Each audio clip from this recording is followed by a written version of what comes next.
धन्यवाद मान्यवर, आपने इस एंटी डोपिंग बिल पे मुझे अपनी बात कहने का मौका दिया।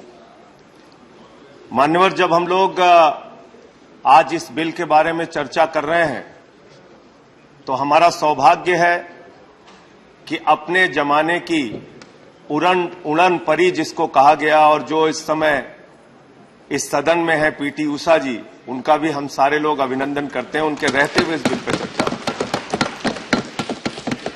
मान्यवर, अगर मैं आम आदमी पार्टी की बात करूं तो जब हम इस बिल पर चर्चा कर रहे हैं तो हिंदुस्तान के मशहूर क्रिकेट खिलाड़ी जिनकी गुगली से अच्छे अच्छे विकेट गिर जाते थे, हरभजन सिंह जी भी हमारी पार्टी के राज्यसभा के सांसद। मान्यवर, ये बिल हम सब के लिए दूसरा गेंद उनकी फेमस गेंद हुआ करती थी हरभजन सिंह जी, जिसका जिक्र कर।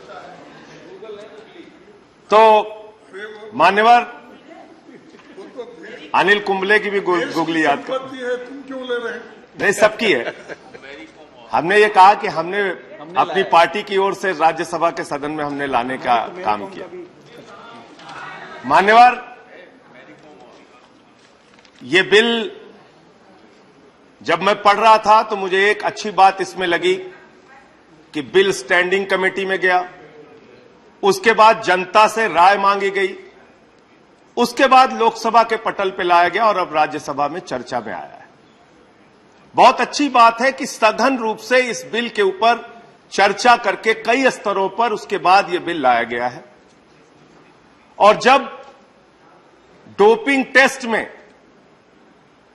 लोग पॉजिटिव आने के बाद उनका कैरियर चौपट होता है तो बड़े बड़े अखबारों की हेडलाइन बन जाती है, उनको खेल की प्रतियोगिता से वंचित तो रखा जाता है, लेकिन उसकी टेस्टिंग सही थी या गलत थी, उसके साथ न्याय हुआ या अन्याय हुआ, इसके बारे में फिर पूरे जीवन भर उसके बारे में कोई सोचता नहीं, पूछता नहीं, और उसको हमेशा खेल बिरादरी और राष्ट्रीय स्तर पर उपेक्षा की दृष्टि से देखा जाता है। मान्यवर, और इसमें सबसे ज्यादा जो मामला मुझे याद है मान्यवर, वो हमारे युवा होनहार पहलवान नरसिंह यादव का मामला। मान्यवर, हिंदुस्तान से डोपिंग टेस्ट पास करके गए और अंतर्राष्ट्रीय स्तर पे ओलंपिक के खेल में उनको फेल कर दिया जाता है। मैं समझता हूं कि इस बिल से अब ऐसी घटनाओं से हमें मदद मिलेगी जहां पर राष्ट्रीय स्तर से खिलाड़ी पास होकर राष्ट्रीय नाडा से पास होकर खिलाड़ी अंतर्राष्ट्रीय स्तर के खेलों में जाता है और वहां उसको फेल करके पीछे कर दिया जाता है।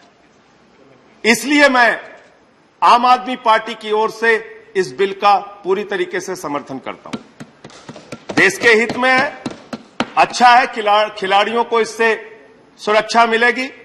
लेकिन यहां चिंता व्यक्त की दीपेंद्र हुड्डा जी ने, यहां चिंता व्यक्त की सदन के दूसरे हमारे माननीय सांसदों ने कि ये कई बार ये डोपिंग के चक्कर में लोग फंसते क्यों हैं। खिलाड़ी अतिरिक्त ताकत लेने के चक्कर में फंसते हैं।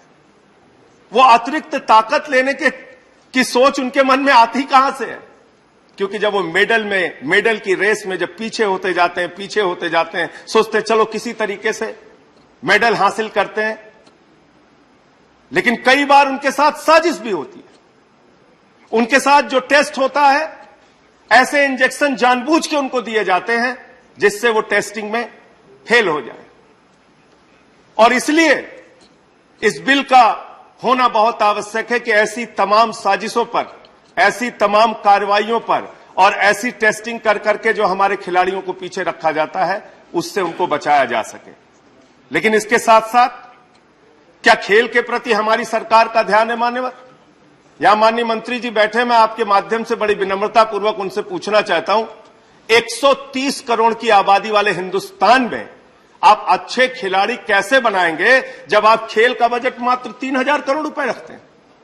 3000 करोड़ रुपए का बजट आप 130 करोड़ की आबादी में रख रहे हैं। और 2021 में आपने खेल का बजट कम किया, इस बार थोड़ा बहुत आपने बढ़ाया। तो खेल को इतने उपेक्षा भाव से क्यों देखा जाता है? खेल के ऊपर हमारा बजट क्यों इतना कम रहता है? खेल की तरफ हमारी सरकार का ध्यान क्यों नहीं जाता?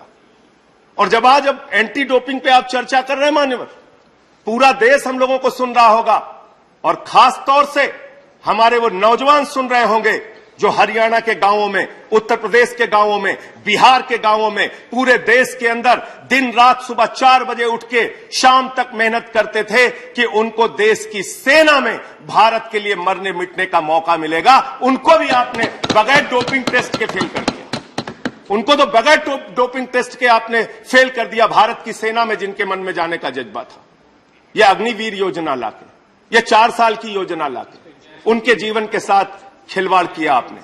मान्यवर, मैं आप लोगों से, आपके माध्यम से इस सरकार से कहना चाहता हूं, कभी आइए देखिए और खेल को बढ़ावा कैसे दिया जाता है।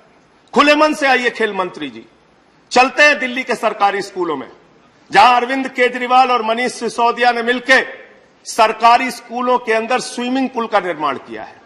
सरकारी स्कूलों के अंदर हॉकी के ग्राउंड बनाए हैं, एथलीट के ग्राउंड बनाए हैं, वर्ल्ड क्लास हॉकी के ग्राउंड बनाए हैं, जहां पर बड़े बड़े स्पोर्ट्समैन तैयार करने के लिए मिशन एक्सीलेंस की योजना दिल्ली की सरकार लेके आई।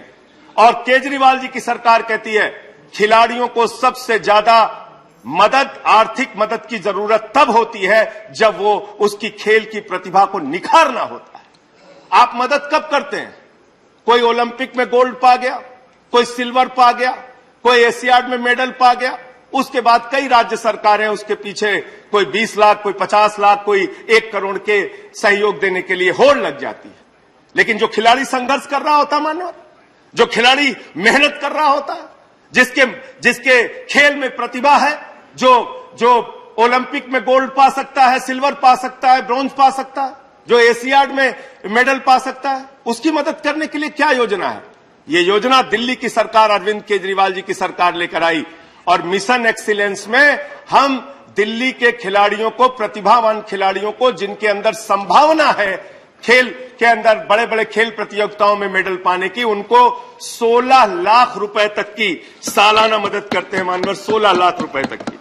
और दूसरी दिल्ली सरकार की योजना है मानवर, प्ले एंड प्रोग्रेस की योजना, प्ले एंड प्रोग्रेस की योजना। इसमें ऐसे बच्चों को हम लोग तैयार करते हैं जो आगे चल के अपने बचपन से ही खेल के अलग अलग खेलों में, जिसमें उनकी विधा है, जिस खेल में वो अच्छी प्रतिभा रखते हैं, उनको मदद करके उनको आगे बढ़ाना और उनको मेडल के लिए तैयार करना, उनको बड़ी बड़ी खेल प्रतियोगिताओं के लिए तैयार करना। और दिल्ली की सरकार ने स्पोर्ट्स यूनिवर्सिटी बनाई सर, खेल का विश्वविद्यालय। और ये अपने आप में एक ऐसा अनोखा खेल का विश्वविद्यालय है जहां खेल को ही उसकी पढ़ाई मानी गई है, खेल को ही उसकी डिग्री मानी गई है, खेल को ही उसका जीवन माना गया है। वो अलग अलग खेलों में जिसमें भी वो जाना चाहता है, उसके खेल के हिसाब से उसको स्टेडियम उपलब्ध कराया जाएगा, उसको मदद की जाएगी और उसको हॉस्टल की सुविधा, खाने की सुविधा, रहने की सुविधा, खेलने की सुविधा, उसके खेल की प्रतिभा को ही उसको डिग्री माना जाएगा। ऐसा खेल का विश्वविद्यालय दिल्ली की सरकार ने, केजरीवाल जी की सरकार ने बनाया। तो इसलिए मान्यवर, हमने दिल्ली के अंदर खेल को बढ़ावा देने के लिए अनेक कदम उठाए हैं। मैं फिर से आपके माध्यम से इस बिल का समर्थन करते हुए सरकार से अनुरोध करूंगा, हमारे खेल मंत्री जी से अनुरोध करूंगा कि ये जो खेल का बजट है, ये ऊंट के मुंह में जीरा है, इस बजट को बढ़ाइए। बहुत सारे ऐसे खिलाड़ी हैं जो अर्जुन अवार्डी हैं, जिनको बड़े बड़े अवार्ड मिले हैं, जिनको बड़े बड़े मेडल मिले हैं। ऐसी कहानियां पढ़ने को मिलती है कि वो अपना मेडल बेच के कहीं मूंगफली बेच रहे हैं, कहीं चाय की दुकान लगा रहे हैं, कहीं ठेले लगा रहे हैं, कहीं सब्जी बेच रहे हैं। ये जो खबरें आती हैं मान्यवर, ये दिल को दुख देती हैं, तकलीफ देती हैं। मैं जिस उत्तर प्रदेश से आता हूं, वहां की आबादी 24 करोड़ की है और उस 24 करोड़ की आबादी में मान्यवर, जब हम पढ़ते हैं ओलंपिक का मेडल, एशियाड का मेडल, कॉमनवेल्थ का मेडल और उसमें हमारे प्रदेश का नाम नहीं होता, तो हमें तकलीफ होती है। इसलिए मैं अनुरोध करूंगा कि खेल की ओर ज्यादा ध्यान दीजिए, खेल का बजट बढ़ाने का काम कीजिए। बहुत बहुत धन्यवाद माननीय।